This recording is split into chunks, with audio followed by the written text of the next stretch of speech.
राधे राधे।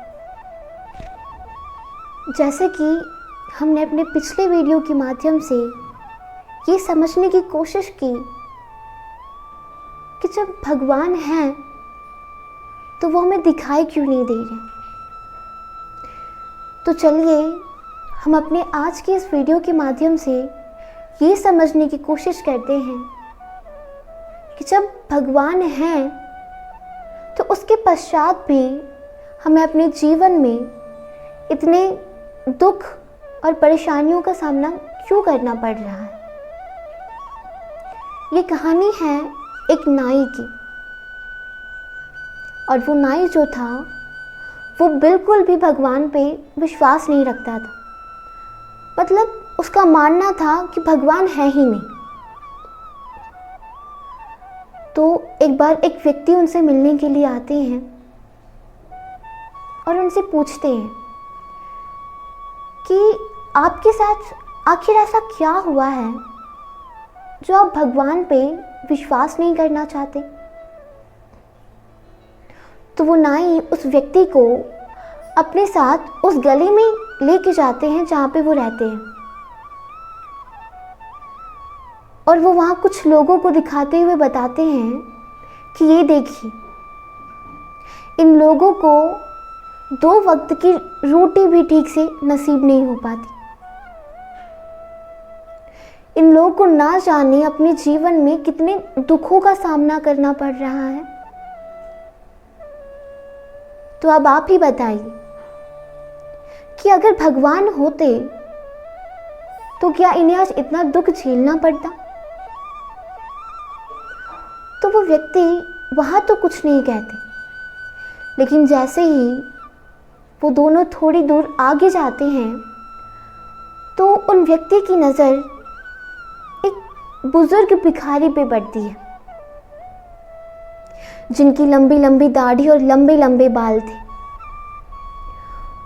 तो वो उनको देख के कहते हैं कि देखिए, आपका ये कहना है कि भगवान नहीं है, और मेरा ये कहना है कि उस दुनिया में एक भी नाई नहीं है। तो वो नाई कहता है कि ये आप क्या कह रहे हैं। आप खुद एक नाई के सामने खड़े हैं और कह रहे हैं कि इस दुनिया में कोई नाई ही नहीं है। तो वो व्यक्ति कहते हैं कि ये आपकी गलत फहमी है कि आप नाई हैं। तो वो नाई कहता है कि भूलिए मत कि जब आपको बाल कटवाना होता है तब आप स्वयं हमारे पास आते हैं। तो जब हम नाई का काम करते हैं तो हम नाई क्यों नहीं हैं। तो वो व्यक्ति उन बुजुर्ग भिखारी की ओर इशारा करते हुए कहते हैं कि आप ही बताइए, अगर इस पूरी दुनिया में एक भी नाई होता तो क्या इनके इतनी लंबी लंबी दाढ़ी और इनके इतने लंबे लंबे बाल होते। तो तब वो नाई कहता है कि देखिए, दुनिया में नाई तो है, परंतु कुछ लोग हैं जो नाई के पास आना नहीं चाहते, जो नाई के ऊपर विश्वास नहीं करते।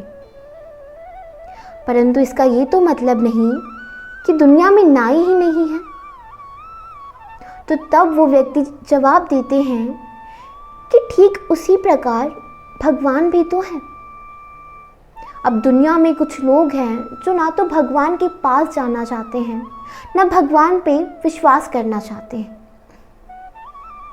और रही बात दुख और तकलीफ की, तो भूलिए मत, जब स्वयं भगवान ने श्री राम के रूप में अवतार लिया, जब उन्होंने श्री कृष्ण के रूप में अवतार लिया, तो तब खुद उन्हें भी दुखों का सामना करना पड़ा था। वो तो फिर भी भगवान थे, लेकिन फिर भी उन्हें दुखों का सामना करना पड़ा। परंतु हम तो फिर भी इंसान हैं। और भूलिए मत, जब बचपन में हमसे कोई गलती होती थी तब हमारे माता पिता हमें डांट सुनाते थे, और कई बार तो वो गुस्से में हमारे ऊपर हाथ भी उठा दिया करते थे। परंतु हम सभी यही मानते थे कि ये उनका प्यार जताने का तरीका है। तो हमारे जीवन में जो दुख और जो तकलीफ आते हैं उसे भी भगवान का डांट ही समझिए। वो कहते हैं ना कि हमें हमारी गलतियों पे वही डांटते हैं जो हमारे अपने होते हैं। तो बल्कि जब हमारे जीवन में जब कोई भी संकट आता है तो बल्कि हमें तो खुश होना चाहिए कि भगवान ने हमें अपना बच्चा समझ करके हमें एक डांट लगाया है और उसी का फल ये दुख या ये तकलीफ है। तो अगली बार जब कभी भी आपके जीवन में दुख या तकलीफ आए तो भगवान के ऊपर शक मत कीजिएगा कि मैंने तो आपकी इतनी भक्ति करी लेकिन फिर भी आपने मुझे दुख और तकलीफ दिया। बल्कि उस दुख और तकलीफ से हमें कुछ ना कुछ सीखना है और उसे सीख प्राप्त कर हमें अपनी संस्कृति और सभ्यता के साथ आगे बढ़ना है।